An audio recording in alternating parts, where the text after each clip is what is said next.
going on, guys? Welcome back to the channel. In the last video, I got the Exigent Solutions Flex Fuel Kit installed on the EVO. If you didn't see it, I picked up an ashtray gauge pod for the Innovate ethanol monitor gauge. This thing turned out pretty sick. I was really happy with how it looks. For this video, I finally picked up a wideband boost and oil pressure gauge for the EVO, and I'm gonna get it installed.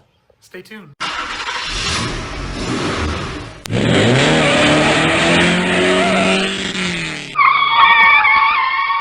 Again, here is the Innovate ethanol monitor that I installed in the last video. If you didn't see that, I will leave a link in the description. Definitely go check that one out. The little ashtray gauge pod worked out perfectly. I love the way that this thing sits. I went with the Exigent Solutions EVO 10 kit, so it comes with their wiring harness. But everything worked out great with that install. As you see, I still have all of this taken apart because I knew that I was going to be installing the other gauges. Wiring and grounds for the gauges are probably all going to be for the same location, so I just went ahead and left all of this off so I didn't have to take it off twice. For my gauges, I did not go with the usual AEM. Don't get me wrong, they are a reputable brand and they are great gauges from what I hear, but I just wanted to do something a little bit different. The only issue that I'm concerned with these gauges is the wideband here. I'm worried about it being able to log for my tuner. It does say that it has data logging capabilities, so I'm hoping that it will work out. The reason that it does concern me is in EvoScan, the software that I use to run my data logs, it only has the options for other widebands. It doesn't have an option for GlowShift, but I did look up online and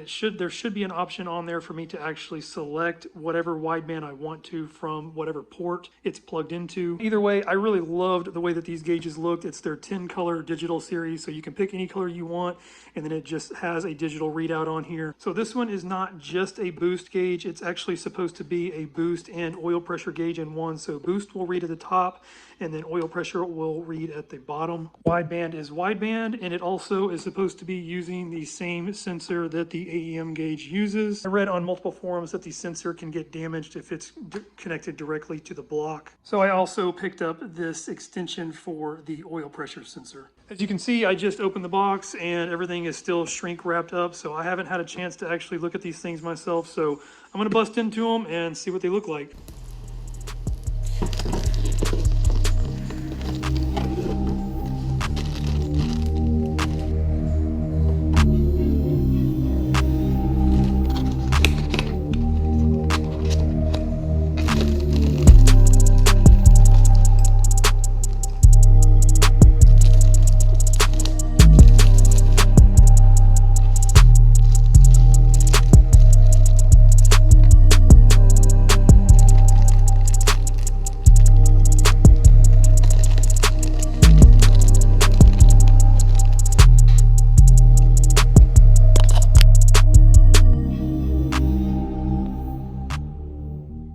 Just finished unboxing everything, so here is the gauge for the boost and the oil pressure.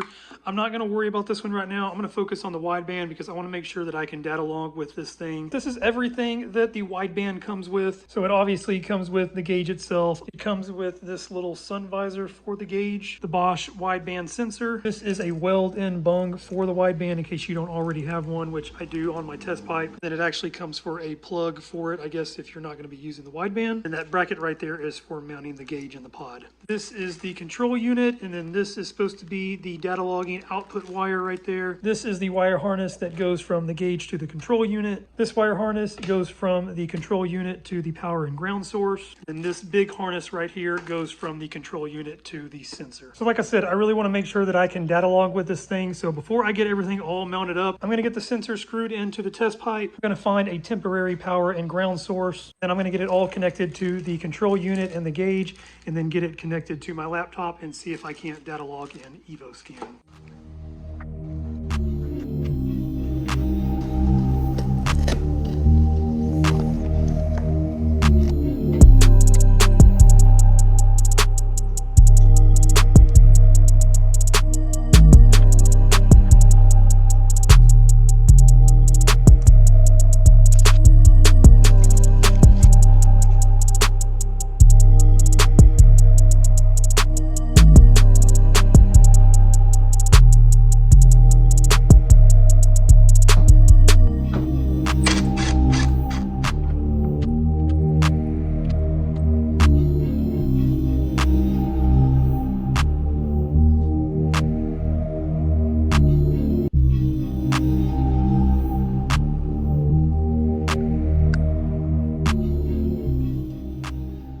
I've got everything connected up to test the wideband out. Sensor goes into the side of the test pipe right there. I have the harness connected right here, and then it goes into the little control unit right here. The ground is just wrapped around this bolt right here, and then my power is plugged into the add a fuse that's going into the fuse slot for the gauges. And then I went ahead and connected the gauge as well. So here's the wiring harness coming out for that, and then going into the back of the gauge. I am ready to start it up and test this thing out, but the car is still up in the air. I've got it jacked up on just one side, so it's kind of at a weird angle. So I do want to lower the car back down, and then I will fire the EVO up and make sure that the gauge is working. As long as everything looks good, I will get my laptop hooked up to the OBD2 port, and then I will see if I can't get a wideband readout in EvoScan.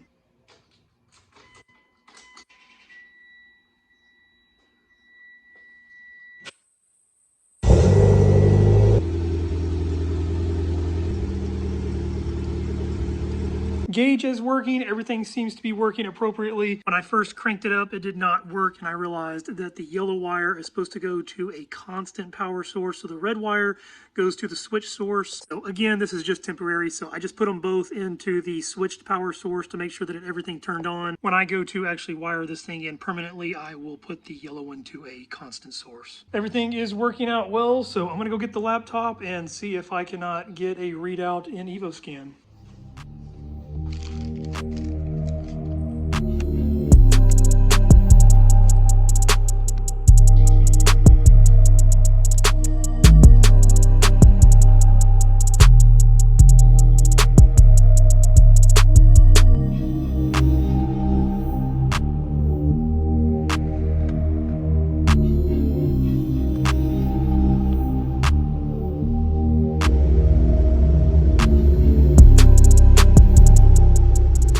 Everything is connected up. I'll go ahead and tell you, I was not able to get a readout on my wideband in EvoScan. From what I've read, it could be a number of different reasons. Let me go ahead and show you what I've been doing that I have been unsuccessful with. Got EvoScan open. I showed you earlier everywhere that I connected the wiring harnesses into the control box. To be able to log the wideband, you have this little connector over here. It has two wires coming out. And the way that you're supposed to do this, it's the same with the AEM wideband. These have to connect to a serial port. So the black wire there is my negative, the brown wire is the positive.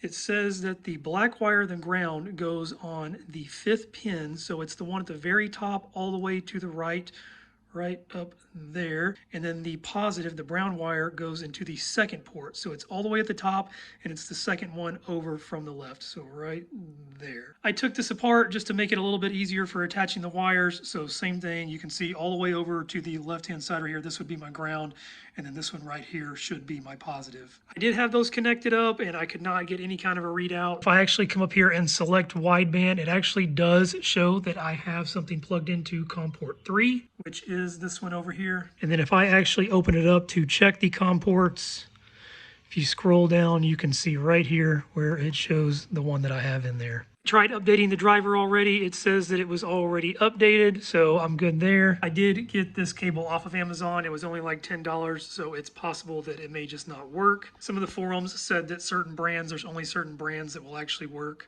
I've actually been messing with this for a while, and I got really frustrated, so I went ahead and got back online. I ordered a different cable. It just doesn't make any sense why it wouldn't pick that up. I know a lot of people had issues with the AEM gauges too, so I'm not completely giving up hope. I really do like these gauges, so I'm gonna go ahead and get this thing installed, and then once the new cable comes in, hopefully that one will work out.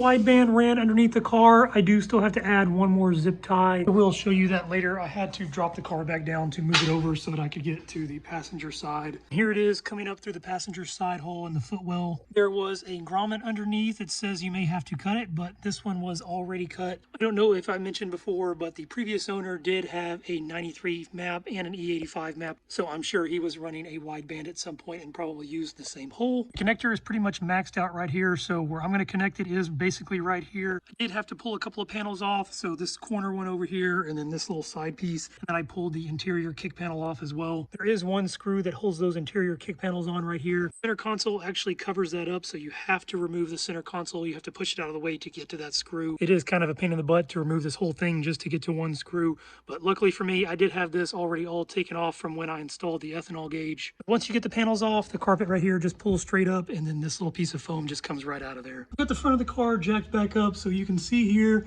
where I ran my lines. Comes out of the exhaust, I zip tied it right over here, and then I'm running it all the way underneath. And then here is my factory O2 sensor at the front connected to the bottom of the downpipe. And then there is the grommet that it goes through. Put the grommet back through there, and then I ran the harness through the center of it, and then I did add one more zip tie connecting the wideband harness to the original O2 sensor harness here. And then the rest of the wiring is just tucked back in underneath over here, so this thing should actually work out great. I was a little bit nervous with this bung coming out over here on this side, but I was able to wrap it around, keep it out of the way from the exhaust so that not too much heat gets to it. This should be all I have to do underneath the car. Here it is again coming in through the passenger footwell, so you can see where the grommet is cut right there.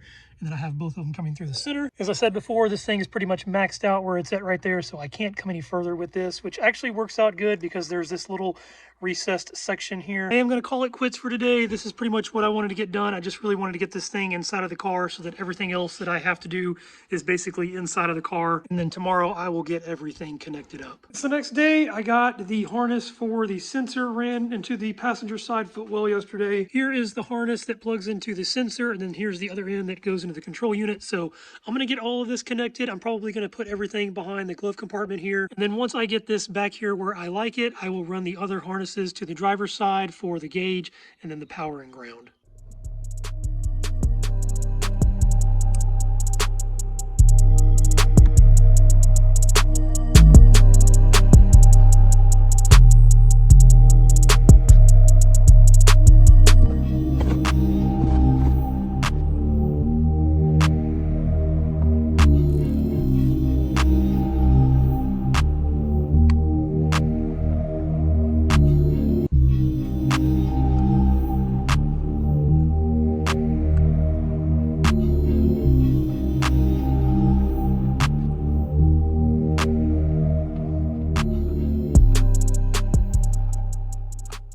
Control box is all hooked up back here, so I've got all of my connections in here aside from the data logging cable. For the harness coming from the sensor to the control unit, I just went all the way up into the back there. There is just a slight little tiny opening all along the whole side back here, and you can see right back there where it's coming over. Then I've got my power and ground harness and then my gauge harness both running to the driver's side. Here's the other two harnesses coming over from the driver's side. What I did is just put a zip tie on there to keep them together, and then I just pushed them all the way through. Just kind of had to wiggle and work it through there, but I just pushed it all the way through. I didn't have to use any kind of fishing line to go get it. I did have to remove this little inside kick panel right here, so same thing as the other side. Center console does have to be moved back to get to this screw right here, and then you've got one more up there, and then this thing just pops right out of there. It makes it a lot easier to pull all this wiring through. I'm going to go ahead and cut the zip tie, and then I'm going to get my power and grounds connected up. I'm going to be using the same ground that I used for my ethanol sensor over here. Same thing for the power wire. My ethanol gauge did not have a constant power source wire, so it just needed a switched source. I'll be using the same one for the switched sources for the other gauges, and then I'm going to go get another add-a-fuse, and then I'll be using slot number 6. It's that yellow one right up there. It should be for the power door locks, and that should be a constant power source.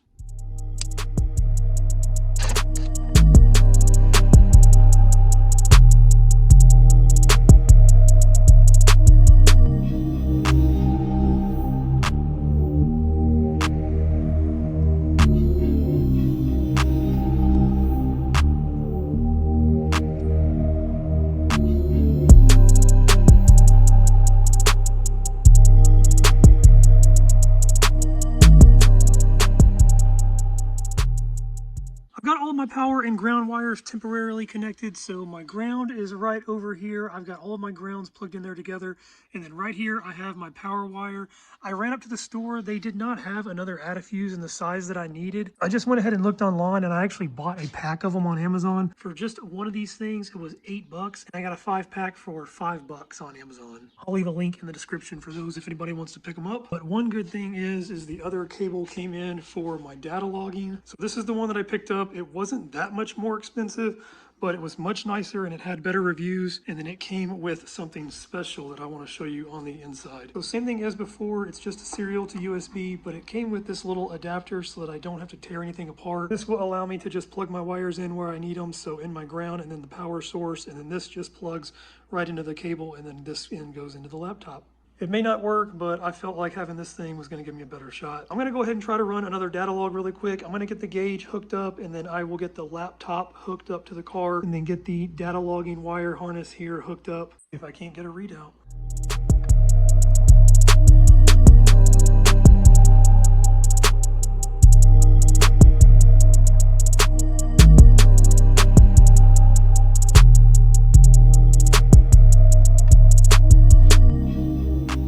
So not only is my new little connector here not working, it's not even recognizing a COM port there, which really sucks. I really thought this was going to work, but to top it off, on top of that, now the wideband is not reading at all. It just keeps showing 20. I've gone back all over my wiring and everything seems to be okay. I'm thinking that it possibly just needs to be recalibrated somehow, but yeah, this kind of sucks. I did find a forum where a guy listed 3 known cables, known brands of cables that work with the AEM gauge.